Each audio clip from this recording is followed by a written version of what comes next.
Friends, we already know that all the feature creation tools used in part modeling can be categorized as primary features, secondary features, and treatment features.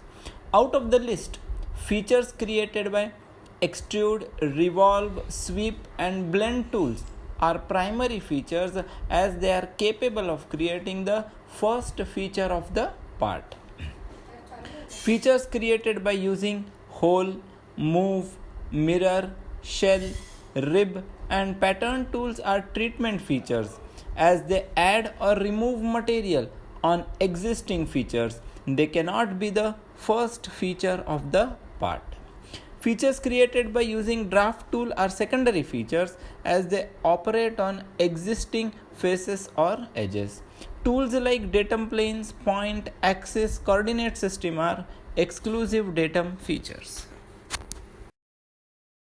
So friends, what are we going to study today? As you can already see on the screen, we are going to study the SwepBlend tool this session. In the first case, we are going to take a look on the concept of the SwepBlend tool. Then some points to be noted or some rules which are to be followed while using the SwepBlend tool. Last but not the least, some tutorials and exercises on the SwepBlend tool.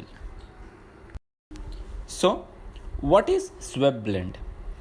As we have already seen that sweep tool generates a solid by sweeping a single section along a single trajectory. That is, sweep tool permits the use of one section only as against a blend tool which permits multiple sections.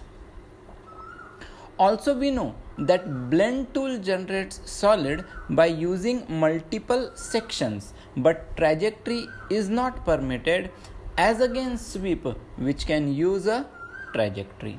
So the sweep tool limits us to use of multiple sections, whereas blend tool limits us to the use of trajectory, and hence SwepBlend which can use both section and trajectory.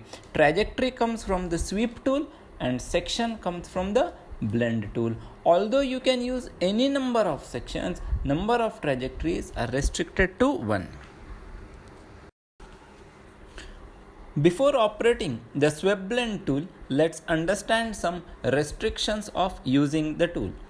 All the rules for joining sections followed in the blend tool, that is, all the sections should have equal number of entities and start points should be on the same side of the vertex in all the sections are to be equally followed in SwepBlend.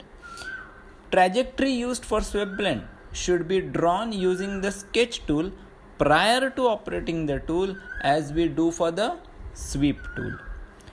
It is a convenient practice to draw the sections within the SwepBlend tool as the sketching plane is auto-generated as in the sweep and blend tools.